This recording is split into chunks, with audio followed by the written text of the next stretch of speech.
Allegiance to the flag of the United States of America, to the republic for which it stands, one nation, under God, indivisible, with liberty and justice for all. Good morning, all. Welcome.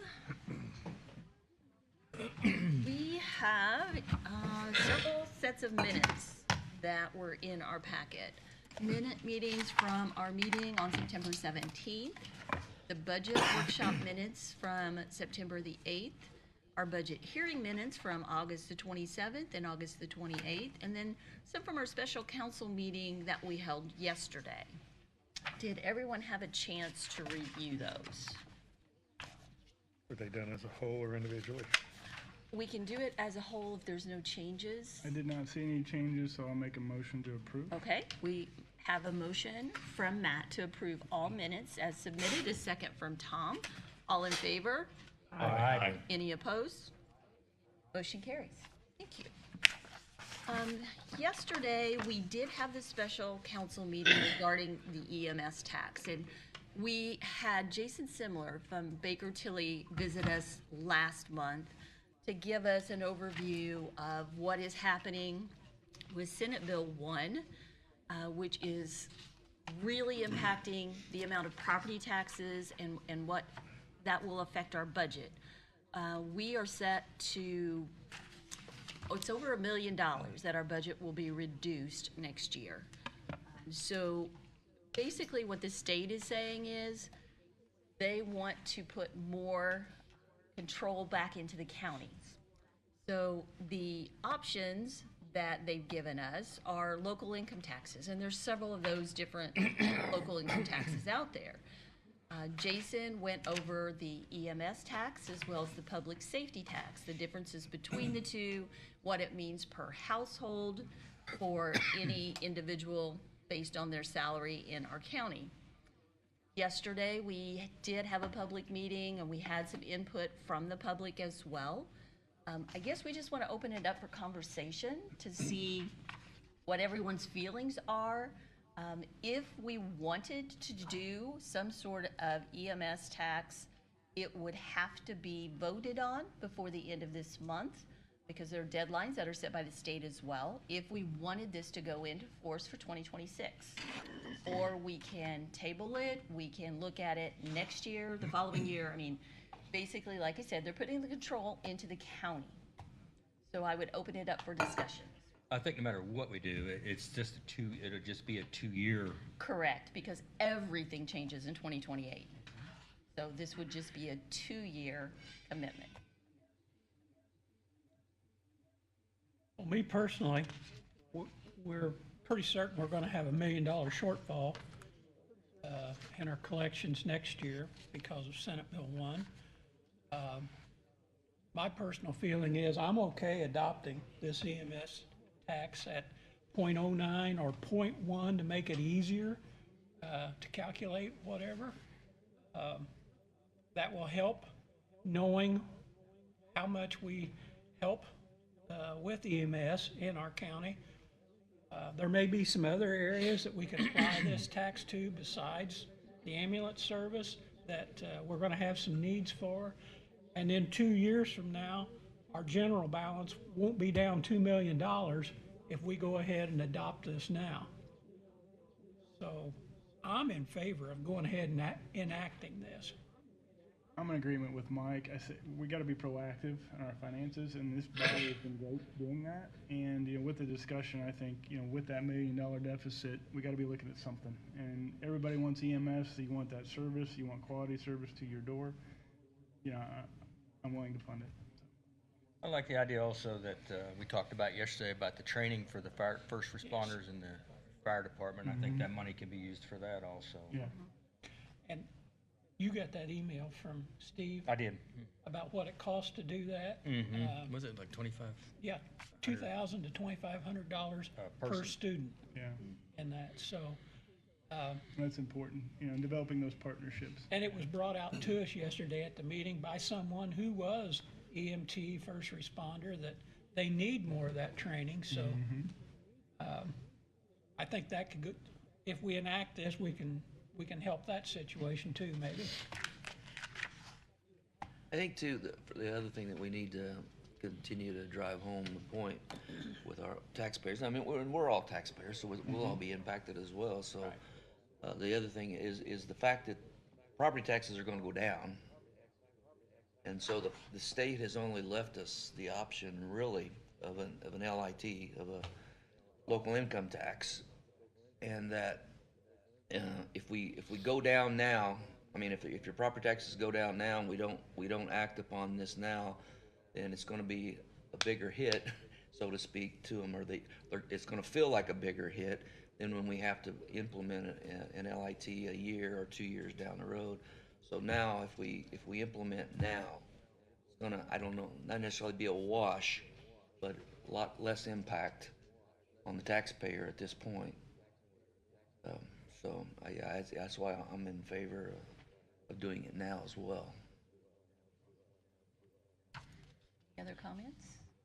Yeah, I would echo what everyone said. For one thing, I mean, it's great your property taxes are gonna go down, but that doesn't mean that you want your services, the county provides you to go down. You know, if you call the ambulance at 3 o'clock in the morning, you want somebody to show up. You know, if you want your EMS services and those things, you know, just as things have been getting more expensive. Justin talked about yesterday how much more it's cost to operate the ambulance service over the last few years, you know. And so we've got to do something or else we're going to have to cut back in services. And people are going to be upset about maybe their taxes going up. They're going to be upset if they don't get an ambulance. They're going to be upset if they don't get those same amount of services. And we're pouring more money into an ambulance service every year. We got to provide that service. Those people don't work for free. They're not volunteers. And that equipment is expensive. I'm gonna make the motion that we go ahead and put in for the lit tax for EMS at the rate of .10. I will second that motion. Motion made by Tom, second by Matt. I'm on the hospital board, Oh, so you want to, Abstain? so I Sure. probably should abstain. Tony will abstain. All in favor? Aye. Any opposed? Motion carries. And I agree, everybody doesn't want a lot of new taxes, nobody wants that, but I like that it's based on income, and everyone's property taxes should go down, and this is just the more you make, the more you pay kind of thing, so. Okay, The other thing too is just one another comment there is, again, we got into a little bit of discussion yesterday regarding the operation and the cost of running an ambulance service. And I think we need to continue to look, and Tony, I mean, from the hospital board perspective, I'm sure you guys are looking at ways to reduce the cost or even getting into cost sharing like we kind of talked about yesterday with other counties or whatever. But anything we can do to help control the cost of ambulance services, that would, I think we need to continue to emphasize that. A lot of that's gone on the last 18 months, especially since Justin has only been here 90 days, but Yeah. he's making changes and doing things as his experience has taught him to do. So that will only get better. The problem, if you look at what a truck costs versus the box, the mileage, it's costs are horrendous, but it's what we're getting as income. When you're only getting, 60% of what you're billing, that's tough. Yeah. But no, he texted me again last night on numbers. The cost aspect will get better, but it can't get a lot skinnier. I was on the committee that looked at the ambulance service when we made the switch from a private provider to DCH. And I remember that the rules and regulations regarding what those trucks have to have on them and so forth, how they have to be and so forth, they're really stringent. You got to meet a lot of requirements to have put those ambulances on the road. And so it is very expensive. And like I said, there's only so many kind of corners you can cut. And you've got to have a ambulance that's cleared by the state to be able to go out and do that. And I think too, from the standpoint of, I had a couple of people reach out to me about those kind of costs and the fact that it used to be ran by a private entity and they seem to be able to make it work. I don't know how I don't know the numbers, so anyway, but now we can't, we can't seem to be making it work as it's ran through the hospital, but, I think we need to, continue to look at that, but as he said yesterday, if we maintain the mentality that we're gonna run it at a break even, and if we can instill in the public's minds that we're not out there trying to make a whole bunch of money, whether that's the hospital or whomever is trying to, milk money off the top of the ambulance service. It's not the case. If we truly run it at a break-even standpoint, that will definitely set better with the public, and so we need to continue to emphasize and let folks know that that's the intent. Your comments, and I am in the healthcare industry, and I will tell you there's been significant changes over the last few years as far as reimbursements and that sort of thing. So, I'm not familiar with their numbers either through our current contract and what the hospital is doing. But I think it's much more difficult now than it's ever been to try to do anything. So, yeah, we need to keep on top of it, absolutely. And I think giving them the opportunity under this new leadership to see where it takes us. Yeah. Okay. Next up, Kelly, you want to talk to us about the payroll salary ordinance? Yes, it was requested that I come. We have a line item in our budget for what we call PRNs, nurses and staff on our as-needed basis. We have one of those staff. I just need to get her working. It is budgeted under the line item number. It's in 1161. Immunization nurses, we'll be adding an hourly worker, part-time, Cynthia Sandoval.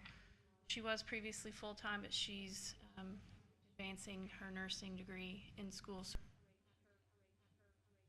I think that's all I needed to. Any questions for Kelly? If not, I would entertain a motion to approve. Do we need to discuss at all whether, since we're going to a part-time, is there a part-time rate we need to discuss, or are we good with? We traditionally pay our PRNs more than the part-time rate. So that, it's lower than what we would have, again, traditionally started our PRNs out. So I would ask to keep it at the 24.37.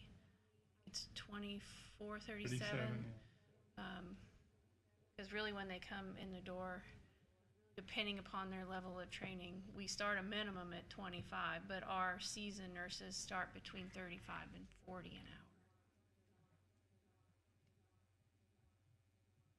Any other questions? Motion? I'll move to approve this. Mike Sprinkle made the motion, second by Tony. All in favor? Aye. Any opposed? Motion carries. Thank you very much. We have some boards that we have some appointments to make. There are, it looks like 4 boards where we have, their terms will be expiring at the end of December. The Alcoholic Beverage Commission, the Redevelopment Commission, Property Tax Assessment Board of Appeals, and the Southern Indiana Development Commission. So I know we have some of you here this morning, but I guess we need to, yes, Tom, you have a question? I do. Last year, we had a little confusion when we looked at the Board of Zoning Appeals. And I think that, I'm pretty sure that we put Bob McGuire on there. I don't, Mike, you're listed as being on there, aren't you, or not? No, I'm on the Economic Development Commission. You're on the Economic. Yeah, I'm right below that, yeah. I'm reading it right. I thought we should probably reach out to these individuals to see if they're still interested in serving, and if not, then we can look at nominating someone in place of them. He's been on a long time. So we want to table this so we can Right, contact them and go? yes, So I make a yes. motion to table this so we can contact them. Second. Second by Mike Sprinkle. All in favor? All right? Aye. Any opposed? Who's we? Of me? Okay. I can do that. I mean, I can pick a few of them or all of them, whatever, but Yeah. it's easy to say we and then, No. Yeah, I know I It's contacted really- Natalie last year. I don't think she's up. Is she this year? or I no? think she is. she is. Yeah, up this she was very willing to do it. Yeah. She would do it. okay, so you're taking the first one? I'll take that one, yeah. I'll stop by and talk to her. I think Mike Sprinkle will take the next one. Yep. I think my term is till 27 anyway. Okay, so Yeah. took care of that one. Assessment Board of Appeals. I can take that one. And Southern Indiana Development Commission, Tom can take that one. Yep, I'll do that again. That's Okay. fine. So we covered those. We also have our calendar for 2026 enclosed with all of our 2026 meetings. They're all starting at 9 a.m. They will all be in this room again. The only one in question is the September budget hearings and adoptions, and the state has a budget calendar. Once that's issued, then we can set those. Any questions on those? Need a motion to approve those, Jim? So moved. Yes, okay. So moved. Second. Matt and Tom, all in favor? Aye. Any opposed? Motion carries. We have information in our packet from the Indiana Department of Environmental Management, West Boggs meetings, the DCH Finance Committee meeting minutes. Any questions on any of those things? If not, anything else from council this morning? Yes. Well, last meeting, we did discuss the extra bond payment, or principal payment for the bond. And I guess we missed the deadline for this year. It has to be included on one of our normal two pay Payments. schedules, so, and I have to give a 30-day notice, so we have calendar marked that, so we will have to wait till the beginning of the year to get that additional put in and get all that paperwork done to get it on that first payment that's due in January. Do we need to, I don't remember the amount that we agreed on, but I think we were able to. Did 200 and we could do 250. 250 is Up the to max. 250. Do we need to amend that then, that motion, or? We can redo it in January whenever we do the appropriation and all the things, so as long as I have the number, we'll have the paperwork ready so that we can be ready to go. Just so we do it in January, Right. that's the key. Correct, Okay. because it's a new Gotcha. calendar year, so we can't do, yeah, because budget's already done and set, and we didn't have that information to the state and on our stuff, so Okay. we'll just have it all ready for January. Sounds good. Anything else from council? Anything from the audience this morning? If not, I would look for a motion to adjourn. Second. Tony and Tom, all in favor? Aye. Thank you all. We appreciate it.